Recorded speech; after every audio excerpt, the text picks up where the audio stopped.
It's time for the Berkshire Edge online. You can find the Berkshire Edge at theberkshireedge.com. And of course, you can find them right here on Robin Hood Radio, live on a Wednesday morning.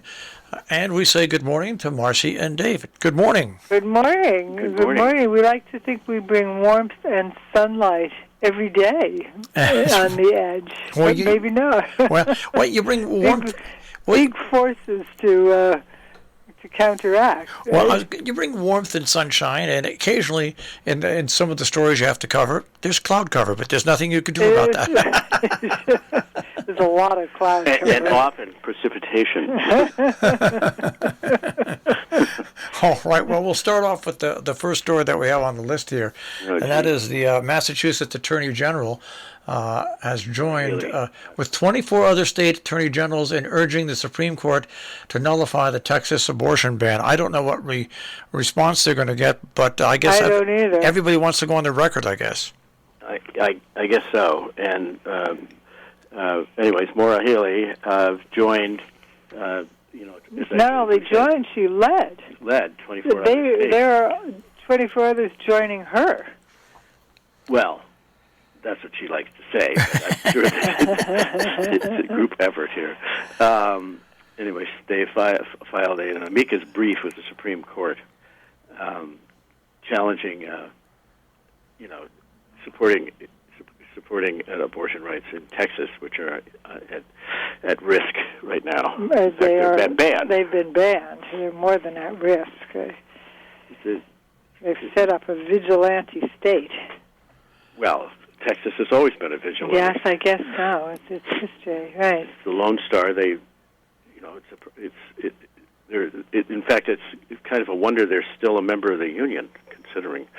Yeah. But in any case, that's our update on our local our state attorney general. All right. Yeah, I mean, unfortunately, who knows what the Supreme Court is going to do? Yeah. Well, sooner or later they'll bring up the fact that it's a vigilante type of thing, and we'll see what happens. But I would think that unless something really surprising happens, that it's going to remain in effect in Texas for a little while. But then again, nowadays you just don't know. So we'll see what happens. Right. We don't. The whole thing is it's a really big step down a slippery slope. That's the whole thing about that law.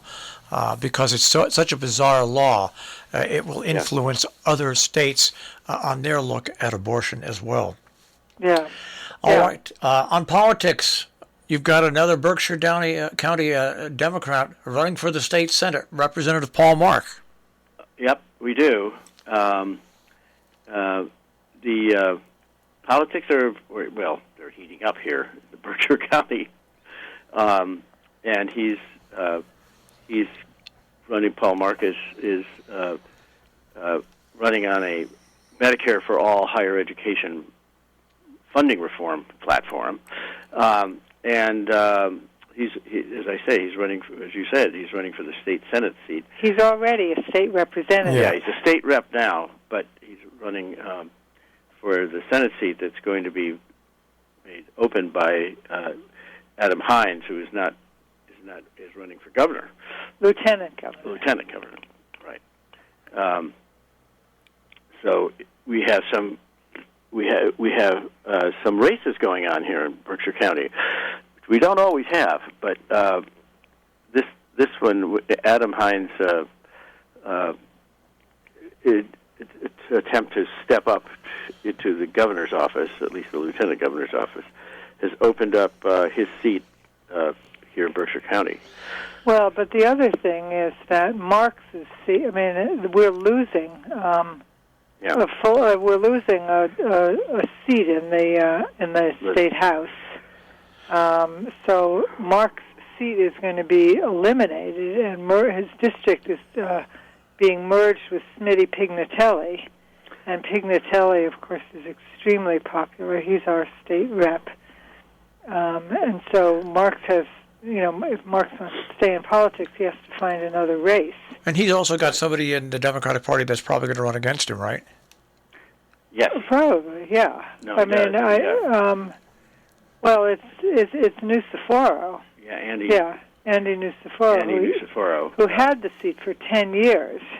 Right. And then he ran from 1997 to 2007, and then he ran unsuccessfully for Congress against Richie Neal, who, of course, and also Bill Shine, who is a comedian who ran in that race also. But so Nuciforo is back in. Mark is back in, trying to run for a higher seat, and Smitty Pignatelli, of course, is probably very secure in his position. Right, and we have, Tricia Farley-Bouvier in Pittsfield and John Barrett, the third, also announcing that they would support Mark's candidacy. So John Barrett is a well-known political figure in Berkshire County, having been mayor of North Adams for many years. Yeah. Yeah. So but it's unfortunately, they took the census before the pandemic. I think with the number of people who seem to have moved into Berkshire County or who've moved into Massachusetts as a result of the pandemic or during the pandemic, we probably would not have lost that seat. Well, maybe not. Maybe not. It's still something to consider. Now, we're not done with politics, though, because you brought that up, which raised my eye, and I see the next story is, once again, the run for lieutenant governor. I mean, I don't know why anybody would want to run for lieutenant governor, but your Senator Adam Hines is doing that. Which is right. In this state, you can run for lieutenant governor. Yeah. I think he wisely knows that he's not ready to run for governor because he's not well enough known. But we elect the lieutenant governor and the governor separately. Right. I'll see what it seems very odd to me. Well, how do they work together? Just look out west. Well, there have been occasions when the lieutenant governor has been a Republican and the governor has been a Democrat. And I think Jane Swift years ago is a Republican from North Adams, and she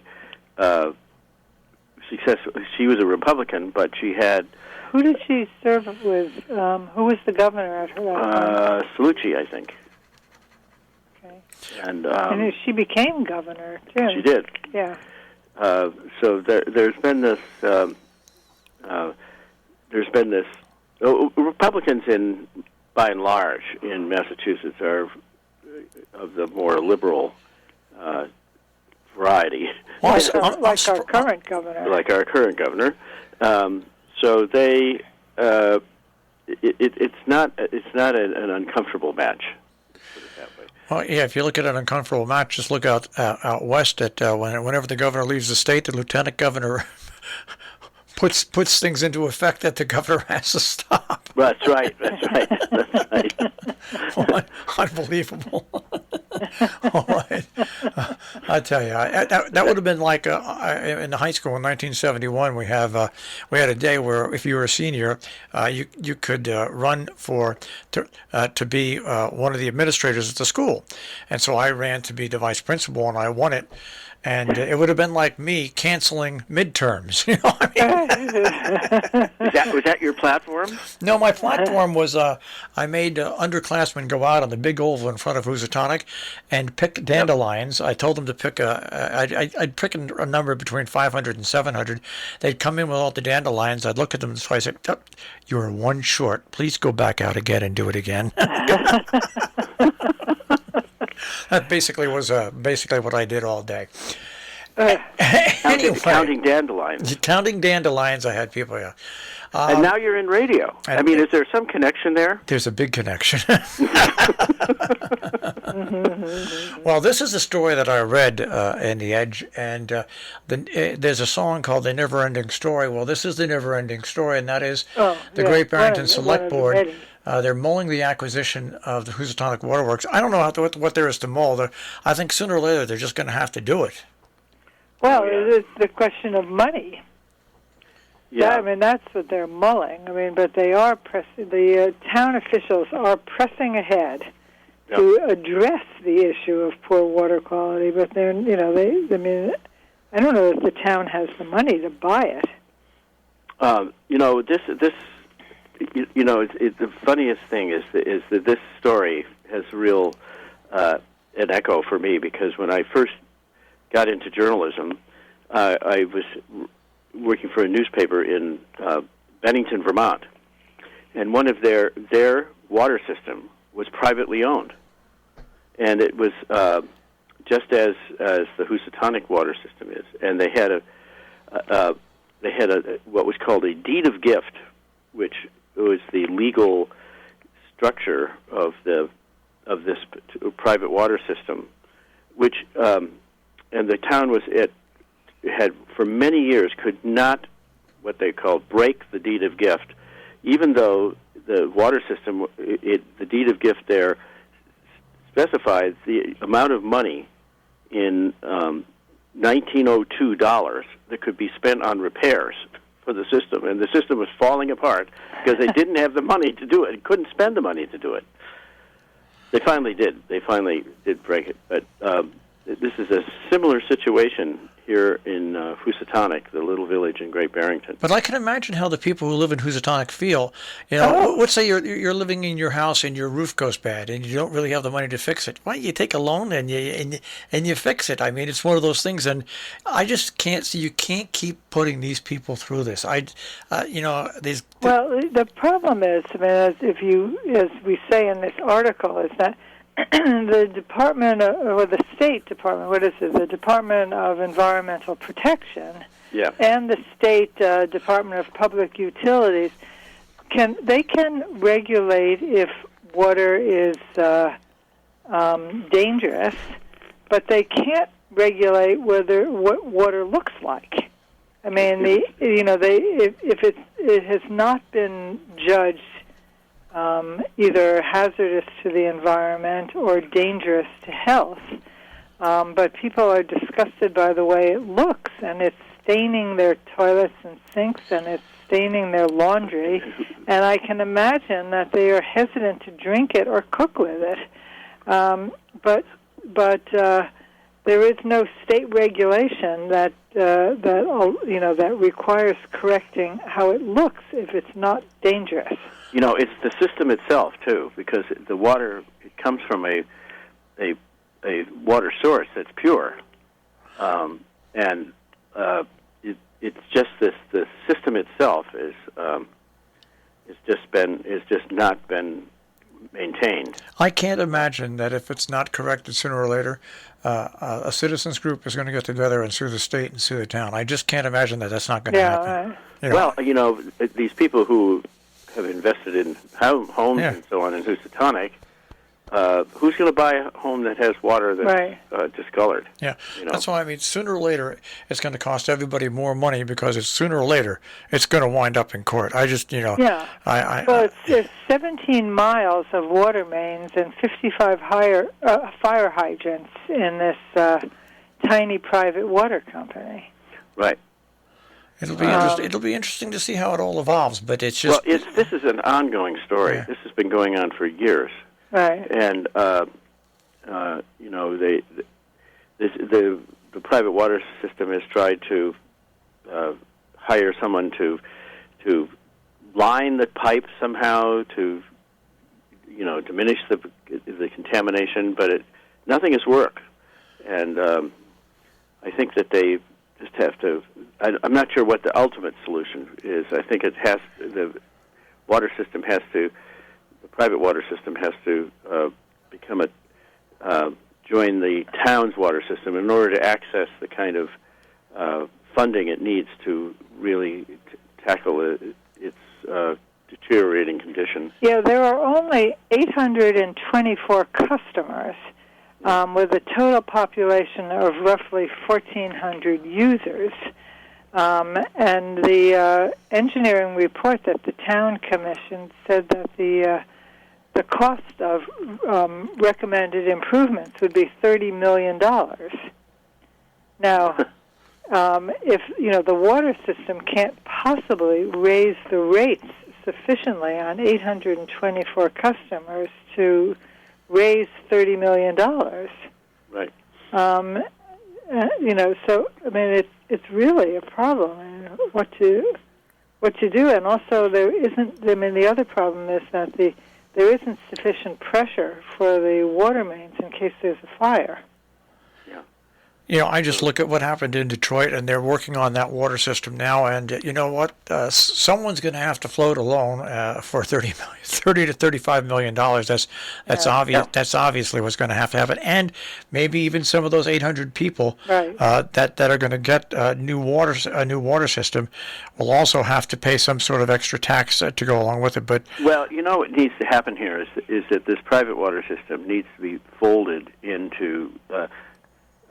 Not only legally, but structurally, but also, just the system itself, the water pipes and all that, need to be folded into the town system, so that the Housatonic residents have the advantage of being part of a larger and more stable water system. That's what needs to happen. All right. Well, we'll obviously, in another 10 years, we'll still be talking about this probably. I was wondering about that too. But maybe not. Huh. There's only 824 customers, and that probably isn't enough to sustain this system. No. So we'll see. All right, we'll move on here, and I'm going to need help here. Marcy, we're going to bring in your help here. The story about the Mehewi Theater and a free screening of what? Yes, this is interesting. It's called "Dedicated to My Ex" or "With Love to My Ex," "Dedicado a mi ex," and it is a Spanish-language movie that the Mehewi is showing. It's a romantic comedy with English subtitles, and the Mehewi is joining forces with Volunteers of Medicine to present this film tomorrow night. Now, this is a much larger effort on the part of the Mehewi and Volunteers of Medicine to make Latinos feel comfortable in this community and also to provide them with access to encourage them to participate in the cultural life of the community. It's not the first time that the Mehewi has shown Spanish-language movies. They showed some, I think, in August inside, and they may even have shown an outdoor. I think it was outdoors in the park across the street from the Mehewi at the end of the summer. They showed a Spanish-language film. One or two of them. So, I mean, this is really a wonderful thing, and this is a nice outreach to our Latin Spanish community here. Yeah, and I really applaud the Mehewi and Volunteers of Medicine for doing this, because we now have a very big Latinx community. By the way, when we say Volunteers in Medicine, these are not amateurs. Yeah, these are doctors. Right. This is also a wonderful organization. Wonderful organization which provides medical care, medical treatment to people who can't afford it, be they Latino or Latinx or anyone else. Or anyone else. I mean, I've been to fundraising events for Volunteers of Medicine where they have people testifying as to what Volunteers of Medicine, or VIM, has done for them. And these are not all, I mean, these are people who have, their clients are very often, formerly middle-class people who have fallen on hard times and just can't afford medical care. But there are also a lot of members of the immigrant community who take advantage, who have no medical insurance, who are working marginal jobs, and VIM provides them with doctors and dentists and eye care. Yeah. So it's really a wonderful, and a large percentage of their clientele is from the Latinx community. So this first of all, the movie will have English subtitles, so it's open to everybody. But it is a Spanish language film, and I think it's wonderful that the Mahawi's doing it. Yeah. All right, now for people that are listening, we broadcast this show live on Wednesday, but we also rebroadcast you on the weekends. So for people who are listening on the weekends, past the date of October 21st, pay no attention to going to the movie the next day. But if you're listening live today, the movie will be coming up tomorrow. That's right. I mean, there are two showings. Yep. Is there? Yeah. So. I mean, you want to go on to the next story that we... Or you want to...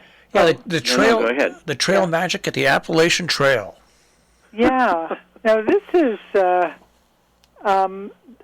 is a really nice story. You know, the Appalachian Trail goes through the Berkshires, and a couple of volunteers. I mean, in 2018, the pastor of the First Congregational Church in Sheffield and the bishop of the Episcopal Diocese of Western Massachusetts, who's also a Sheffield resident, and the Reverend of the Trinity Christ Church collaborated to welcome the hikers on from the Appalachian Trail into their community, because the Appalachian Trail goes straight through Sheffield. Yep. So every year there are about 200 individuals who successfully completed through hikes of the entire stretch, which goes from Georgia to Maine, and they celebrate these people when they go through Sheffield. So they have a meal for them, and they give them watermelons, cell phone chargers, a chair with a back so they can sit in it for a while. But now they have 14 sister churches all participating in this, and they give the hikers a day of celebration. So it's very nice. Yeah. Well, the Appalachian Trail, of course, runs through Salisbury and a lot of a lot of and Lee too, right? When and it heads north, it goes into Vermont, and then bears east again. In Vermont, there's a something called the Long Trail, which heads to Canada. Right. But the Appalachian Trail, of course, heads east towards New Hampshire and Maine. Right. So, but this is quite a. If you've ever been hiking for 1,400 miles, this welcome from a local community must seem such a relief.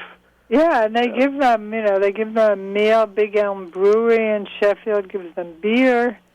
Now, when is the date of this? This is coming up, right?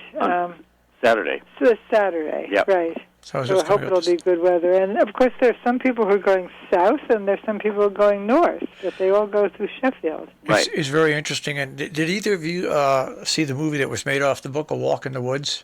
Yes. See, I enjoyed the movie. That's a wonderful book, by the way. Well, the book was really recommend that book. The book was terrific. The movie was not so terrific, but it was enjoyable because it was a fun watch. That's all. So, yes, it was. I don't know how realistic, but it was a fun watch. It really was. And just imagining, I've just imagining how starting off in Maine or starting off in Georgia, and traveling the length of the trail is just what an adventure, what a project, what a voyage. Oh my God! 2,190 miles. I'm sorry, I'll take a car. Yeah, right. And 90 miles through the Berkshires. Yeah. Right, and it's not level. No, it's not at all. Not at all. All right. But it is amazing, and we see these people all summer long. I mean, it's not just on this one particular date. Although I bet people are now trying to time their trek so that they end up in Sheffield on the right day. But you see them coming off the trail with these backpacks, getting themselves to the grocery store, trying to walk into town, right. to to charge their cell phones or Get supplies. replenish their supplies, right? All right. Well, the BerkshireEdge.com is the location. It's there 24 hours a day, 7 days a week. And we'll speak to you guys next week. Okay. Okay, Marshall. Take Have care. a good week. All right. Bye-bye. Bye. Yep. Bye-bye. That is the Berkshire Edge on air here on Robin Hood Radio.